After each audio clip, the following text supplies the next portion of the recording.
তদ জ্ঞানং যত্র গোবিন্দ, যেখানে গোবিন্দ সেখানে আছে জ্ঞান, যেখানে গোবিন্দ নেই সেখানে অজ্ঞান বাস করে, সেখানে অন্ধকার বাস করে, সেখানে অবিদ্যা বাস করে, সেখানে মায়া বাস করে।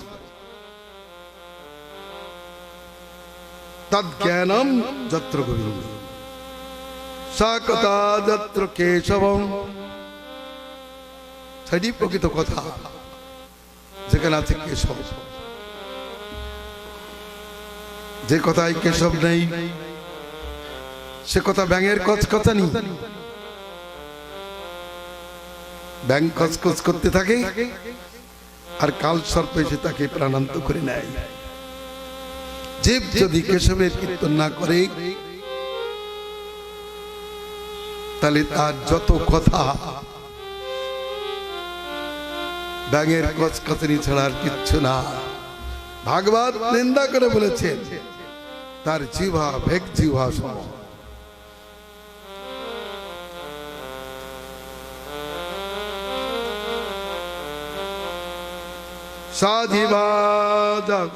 স্তুতি,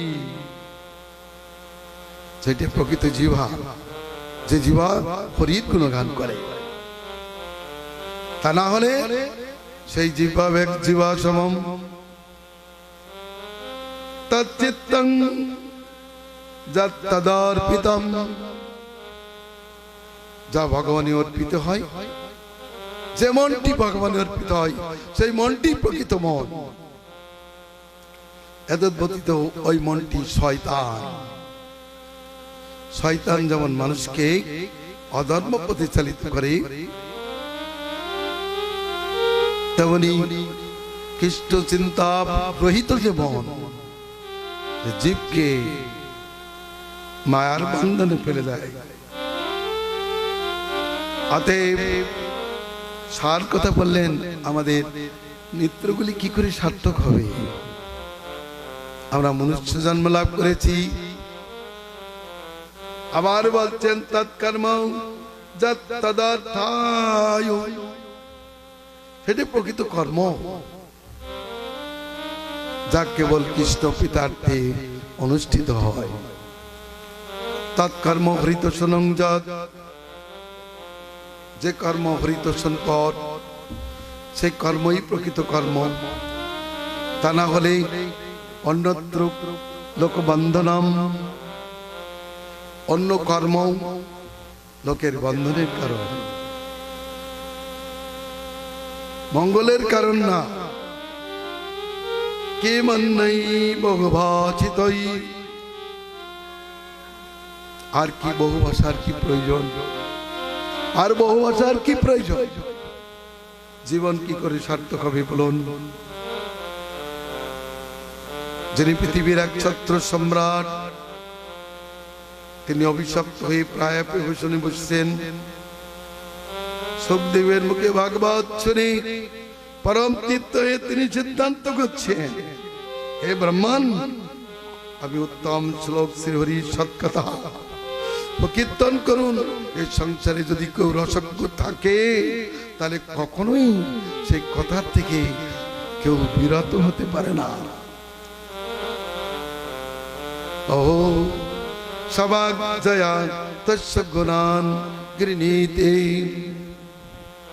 সেটি প্রকৃত বাক্য, যে বাক্য ভগবানের গুণ কীর্তন করে। করো চাম তৎকর্ম করো মনস্য, সেই দুটি হস্তই প্রকৃত হস্ত যা ভগবানের সেবা করে। মনস্থ স্মরেৎ বসন্তম স্থির জঙ্গমেষু, স্থাবর জঙ্গমে অবস্থিত ভগবানকে চিন্তা করে যে মন, সেটি প্রকৃত মন। সেনতি তৎপন্ন কথা সকর্ণম, আর যে কর্ণে ভগবত কথা প্রবেশ করে শ্রুত হয় সেই কর্ণটি প্রকৃত কর্ণ। আমার শ্রী রাধারানী বলেছেন, কৃষ্ণের মধুর লীলা কৃষ্ণের মধুর বাণী অমৃতের তরঙ্গিনী, তার প্রবেশ নাই যে শ্রবণে, কানা করি ছিদ্র সম জানিওছে শ্রবণ, তার জন্ম হইল অকারণে।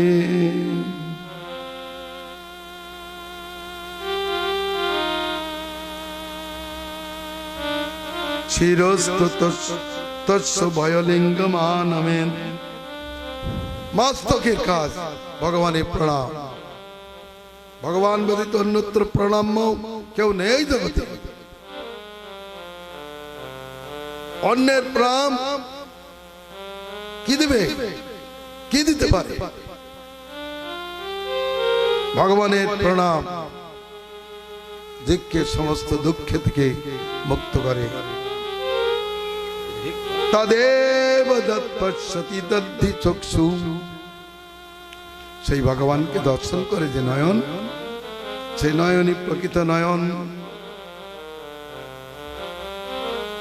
অঙ্গানি বিষ্ণুরত তজ্জনানম পাদোদকম জানি ভজন্তি নিত্যম। বিষ্ণুর পদোদক ভজন করে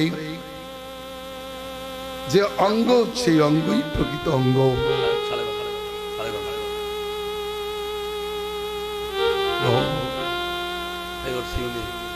কৃষ্ণ কর পদতল কোটি চন্দ্র শীতল, তার প্রবেশ তার স্পর্শ যেন স্পর্শমণি,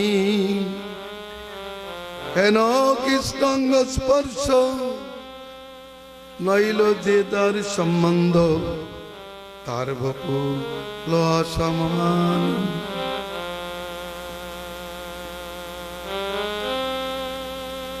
দেহটা কিসের জন্য? ভগবান এই দেহটা সৃষ্টি করেছেন কি জন্য?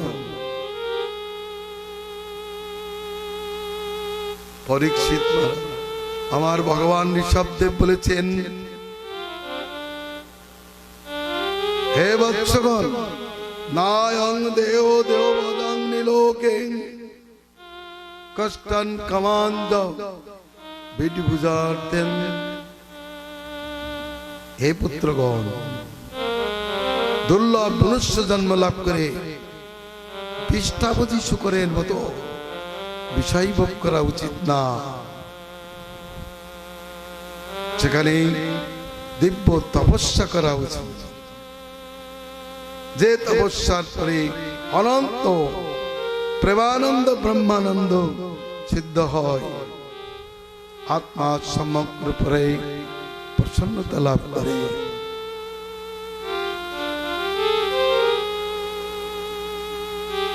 নায়ম দেহ দেহ বাদান্নি লোকে, এই মনুষ্য লোক এই দেহটা কেবল বিষয় ভোগের জন্য নয়। মানুষ তো বুঝেই বসে আছে, যা দিবে অঙ্গে তাই যাবে সঙ্গে, এর বেশি আর কিছু বোঝে না। আবার অনেক জায়গায় শুনছে কেউ বলছে আল্লাহ তাআলা আমাদের সৃষ্টি করেছে ভোগ করতে, পাঠিয়ে দিয়েছে এখানে ভোগ করতে। আদম হাওয়া স্বর্গে ছিল, আল্লাহর আজ্ঞা যখন লঙ্ঘন করে ফল খেল, তখন তাদেরকে মরতে পাঠিয়ে দিল। তারা ভোগ করতে এসেছে। আর সনাতন ধর্মের প্রবৃত্তি প্রধানগণ তারাও বলছে ভোগের জন্যই তো ভগবান আমাদেরকে সৃষ্টি করেছে,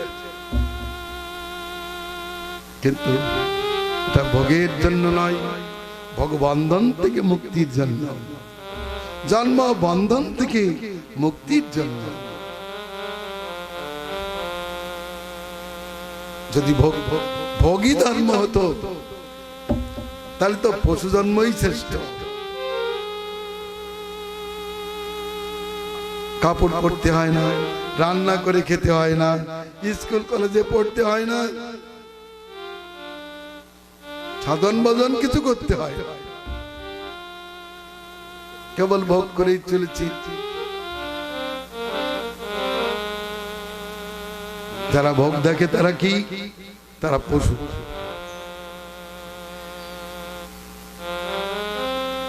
যারা ভোগ দেখে তাদেরকে বলেছে পশু। গোবিন্দ সত্যি কথা বলে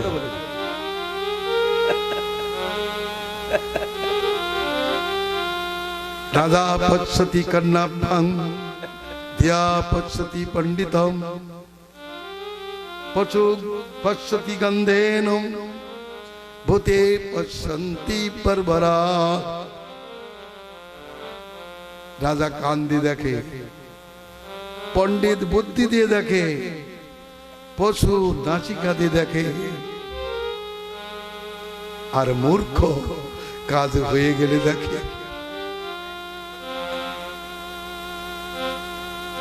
কি দেখে? শুধু ভোগ দেখে।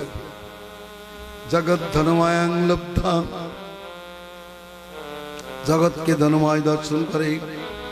কামক কামিনীময়ম, কামকগণ জগৎকে কামিনীময় দর্শন করে। নারায়ণ পর সর্বে পশ্যন্তি নারায়ণময়। আর যারা ভগবত ভক্ত তারা জগৎকে নারায়ণময় দর্শন করে। দর্শনের সার্থকতা সেখানে,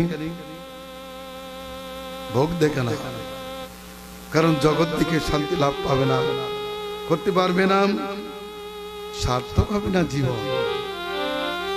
জীবন সার্থক হলে করতে গেলে ভাগবতের সিদ্ধান্ত বলুন, এতাবৎ জন্ম সাফল্যম দেহিনামিহ দেহিষু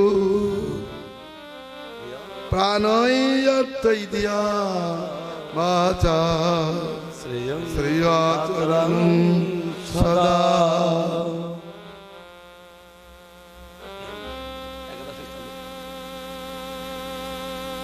কি বললেন? ভগবান শ্রীকৃষ্ণ ভিক্ষুদের মধ্যে যেতে যেতে তিনি বন্ধুগণকে ডেকে বলছেন, বন্ধুগণ,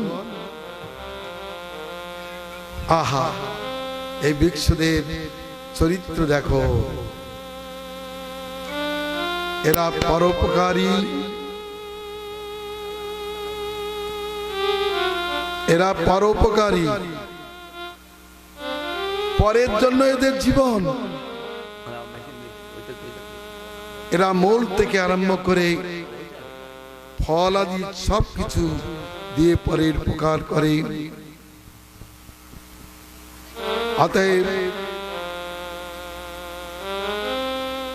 প্রাণ অর্থ বাক্য বৃত্ত দ্বারা শ্রেয়াচরণী জন্ম লাভের কারণ, জন্ম সাফল্যের কারণ। এতদ ব্যতীত,